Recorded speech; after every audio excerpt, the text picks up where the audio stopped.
Today, I've got 9 high-density rocket fuel tips to help you and your dog coexist peacefully together. Coming up.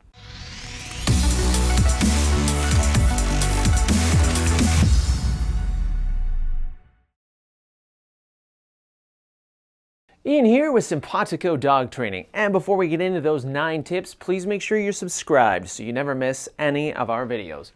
Also, make sure to follow us on all the big social networks so we can get better acquainted. And don't forget to check that YouTube description for notes, links, and resources about the stuff we talked about.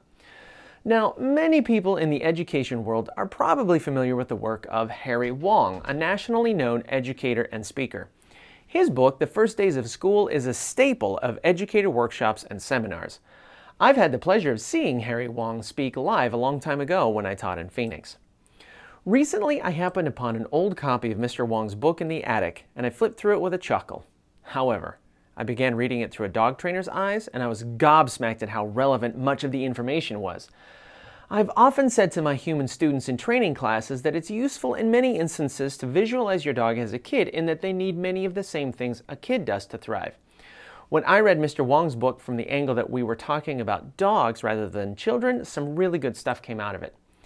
Now, I know this is going to set some people off. I know there's going to be a ton of viewers out there that will immediately go, "A dog's not a human, you can't treat him like a person." Jesus, I know. Not only is that obvious, but that's not really what I'm saying. What I'm trying to help you do here is to get your mindset right and to understand that despite being different species, there are nonetheless similarities. We've coexisted together for nearly 20,000 years, and consequently many of our behavior patterns have dovetailed together to some degree or another. There really is no other relationship between humans and animals like it is with dogs. In my experience as a dog trainer, a behavioral consultant, and as a dog owner myself, many of the concepts in a guide on effective education resonate true for educating dogs, with only some minor tweaks. Here I've collected 9 of my favorite points from that book, and I've edited and adapted them for you, the dog parent. Number 1, effective owners manage their dogs. Ineffective owners discipline their dogs. Most owners do not teach well enough, and they don't have a well-thought-out plan. When problems arise, they resort to disciplining by yelling, scolding, and punishing.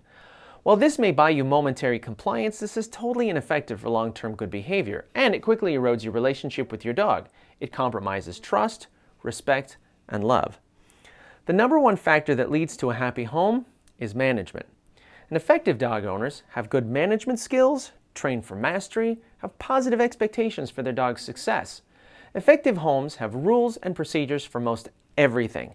This is how you get good long-term behavior. Number 2, the most important thing an owner can provide a dog is security. A well-managed home is a predictable environment. It's not a guessing game. If you have to be giving your dog a stream of commands or reprimands, that means your dog doesn't really know what they're supposed to do. This uncertainty forms the basis for most behavior problems. Not knowing what to do is one of the most stressful things in the world to a dog. It's like if you were forced to give a speech on a new topic with no notes. So dogs cope the only way they know how, and that's usually by acting out. Number 3, homes must be a safe and protected environment where a dog can come to learn without fear. I mentioned this in one of the last videos. Dogs need to feel that their humans are in control and responsible for their environment. They need someone to set limits and maintain them. We use rules to set limits. We use discipline plans to outline rewards and consequences, and then we use procedures to make sure things go smoothly in the home without the need to discipline. Dogs and their owners shouldn't be afraid of failure. Failure is how learning occurs. We must be supportive. You never, ever punish a dog in the learning phases. Any punishment you choose to deploy later must be fair, reasonable, and appropriate. And importantly, nobody cares whether you think it's fair or reasonable. The only thing that matters is how your dog feels about it. Punishments that are painful or scary, or periods where stress is allowed to accumulate without an outlet, will often cause behavioral fallout. You run the risk of learned helplessness, superstitious associations, generalized inhibition, and increased aggression. Consult a trainer or a behaviorist with questions that you may have. Number 4, the number 1 problem with dog behavior is not discipline, it is the lack of procedures and routines. As I said, most owners do not teach or practice enough. They do things with little forethought. Then when things go wrong, they discipline.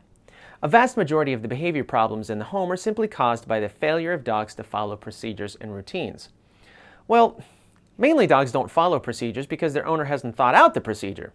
The owner hasn't thought about what happens in a given scenario, and so they haven't planned how to accomplish tasks or do things around the house.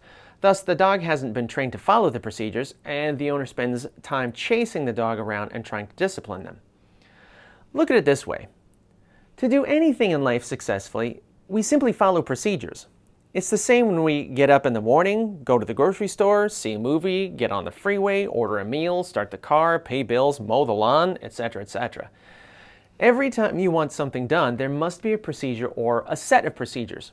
For example, have procedures for going outside to go potty, getting in the car, meal times, getting hardware like leashes, collars, and harnesses on, moving from area to area, getting their nails cut, getting teeth brushed, etc., etc. Effective owners manage by implementing procedures. Don't forget that. Number 5, all procedures must be rehearsed. Have your dog practice a procedure step by step.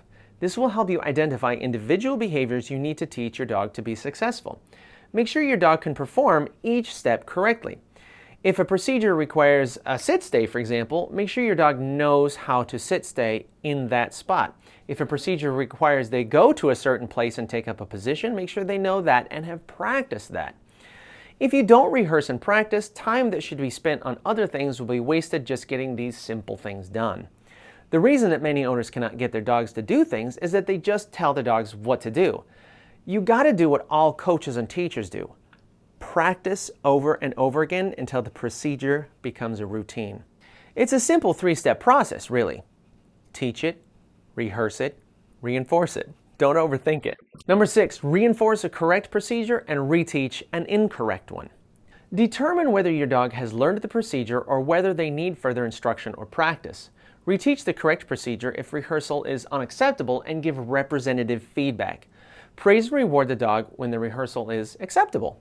Again, think like a coach. As the coach guides a player in practice, small course corrections are made instantly. The coach tells, shows, demonstrates, and encourages until it's done right. And when it is done right, the coach responds with praise, hugs, and smiles. But good coaches don't stop there. They reinforce the correct technique by having their player do it over and over again, each time pushing them to do it better. Number 7, if your dog cannot demonstrate learning or achievement, the dog hasn't failed. We have failed the dog. Remember, learning has nothing to do with what we cover or go over. Just going through the motions or showing up to a class doesn't significantly impact behavior. Learning has to do with what the dog accomplishes. Don't give up on your dog. If they're not behaving how you'd like, change your approach or seek help from a professional. Number 8, learning is much more effective when it takes place within a supportive community, even if that community is just your family. That's kind of a no-brainer, I feel like, but it's worth saying anyway. One thing I encounter a lot as a professional is the disconnect between family members. You get conflicting expectations, differing commands, different discipline systems, different reward systems, and wildly varying procedures if they exist at all. This is maddeningly frustrating to a dog.